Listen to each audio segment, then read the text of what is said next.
السلام علیکم۔ اگر ہم اپنے معاشرے میں آج کل نظر دوڑائیں تو ہمیں بہت سے ایسے لوگ ملیں گے جو قربانی کرنے کے لیے پرجوش ہیں۔ ان کا جذبہ اور حوصلہ اس کی کوئی بھی مثال دیکھنے کو نہیں ملتی۔ پر ایک سوال جو ہمیشہ ہمارے دماغوں میں رہتا ہے، جو خاص طور پہ گہرائی میں سوچتے ہیں، کیا آج کل کی قربانی صرف سوشل میڈیا ایونٹ رہ گیا ہے؟ کیا واقعی اللہ کی رضا کے لیے آج کل قربانی کی جا رہی ہے؟ آج میں بات کروں گا ان دو طبقوں کے بارے میں جو میری نظر میں یا آپ کی نظر میں بہت زیادہ خاص ہیں۔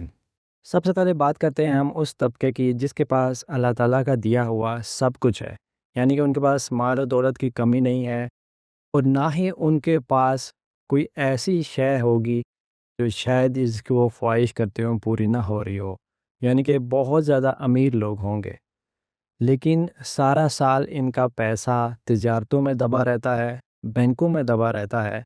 یا اگر یہ کوئی تھوڑی بہت نیاز صدقہ کرتے ہیں تو تبھی کرتے ہیں جب دو چار لوگ آپس میں بیٹھے ہوں۔ یعنی یہ غریبوں کی اس طرح سے مدد نہیں کریں گے جس طرح سے کرنی چاہیے، نہ ہی ان کا پیسہ سارا سال کسی کی کفالت کے لیے نکلتا ہے، اور نہ ہی ان کا پیسہ معاشرے کی اصلاح کے لیے نکل رہا ہے۔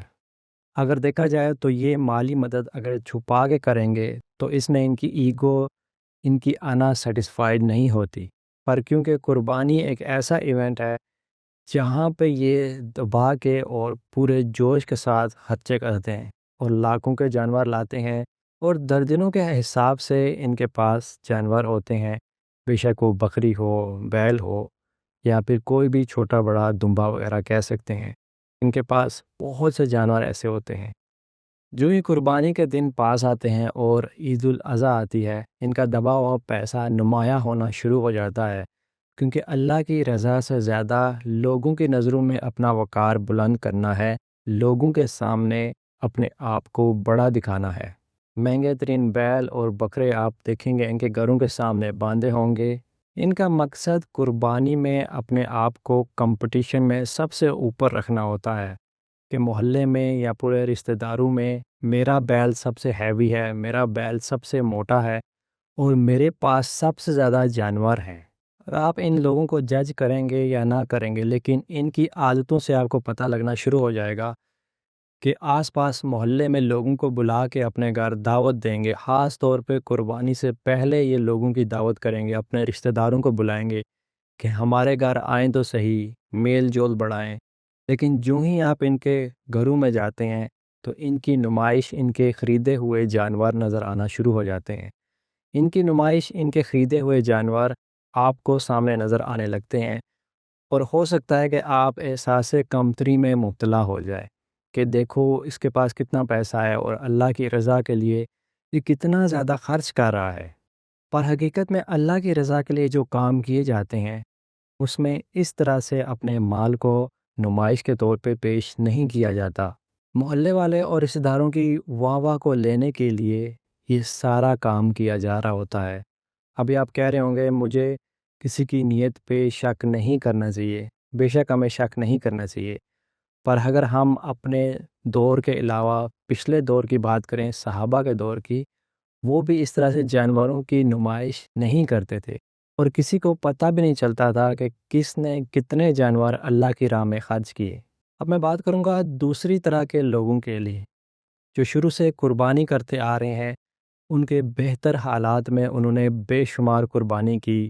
سب لوگوں میں بہت ہی اچھی نیت کے ساتھ گوشت بانٹا، اور اللہ کی رضا کے لیے اللہ کی راہ میں بے شمار جانور بھی دیے۔ لیکن وقت کے ساتھ ساتھ جب ان کے حالات خراب ہونا شروع ہو گئے اور ان کے دلوں میں اور دماغ میں ایک ہی بات آنے لگی کہ اگر اس بار ہم نے قربانی نہ دی تو خاندان میں لوگوں کے بیچ میں ہماری کیا عزت رہ جائے گی۔ وہ معاشرے کے پریشر میں اور لوگوں کی باتوں میں آ کے اور لوگ انہیں کیا بولیں گے یہ سوچتے ہوئے وہ مجبور ہو جاتے ہیں اتنے زیادہ کہ وہ سودی قرض بھی لینا پسند کرتے ہیں۔ ایک بات میں بتاتا چلوں کہ سودی قرض جب لے کے آپ اللہ کی راہ میں قربانی کرتے ہیں تو وہ قربانی ویسے ہی جائز نہیں ہے، پر وہ اندر ہی اندر پریشان ہو رہے ہوتے ہیں کہ اس سال قربانی نہ کی تو رشتہ دار کیا بولیں گے، اس سال ہم نے گوشت نہیں بانٹا تو جو ہم سے نچلے طبقے کے لوگ ہیں وہ ہمارے حالات کا مذاق نہ اڑانے لگیں۔ اگر وہ سودی قرض نہیں بھی لیتے تو قرض حسنہ کے طور پہ وہ لوگوں سے پیسے مانگتے ہیں کہ ابھی مجھے پیسے دے دو، میں قربانی کرنی ہے، اور جب میرے پاس پیسے ہوں گے تو میں تمہیں واپس لوٹا دوں گا۔ وہ رشتہ داروں سے، دوستوں سے، محلے میں ادھر ادھر لوگوں سے پیسے لینا شروع ہو جاتے ہیں۔ ان دونوں صورتوں میں چاہے امیر کا دکھاوا ہو یا مڈل کلاس کا ادھار لینا ہو، ہم نے دین کو سوسائٹی کے سٹینڈرڈ کے مطابق نہیں ڈالنا۔ امیر کو لگتا ہے کہ اس کی عزت اس کے جانور کی قیمت سے ہے، جبکہ مڈل کلاس کو لگتا ہے کہ اس کی عزت جانور کی موجودگی سے ہے۔ ہمارے نبی صلی اللہ علیہ وسلم نے اور اللہ تعالیٰ نے قرآن پاک میں فرمایا ہے کہ اللہ کو نہ قربانیوں کا گوشت پہنچتا ہے اور نہ یہ خون، بلکہ اسے تو صرف تمہارا تقوی اور پرہیزگاری اور نیت ہی پہنچتی ہے۔ ہمیں اپنی نیت کو ٹٹولنا چاہیے۔ قربانی کا اصل مقصد جانوروں کا خون بہانا نہیں، بلکہ آپ کے اندر کی انا، دکھاوا اور دنیا کی فکر کو ذبح کرنا ہے۔ اگر آپ امیر ہیں تو صدقہ کیجیے، اگر آپ 2-4 لوگوں کی کفالت کر رہے ہیں تو آپ کو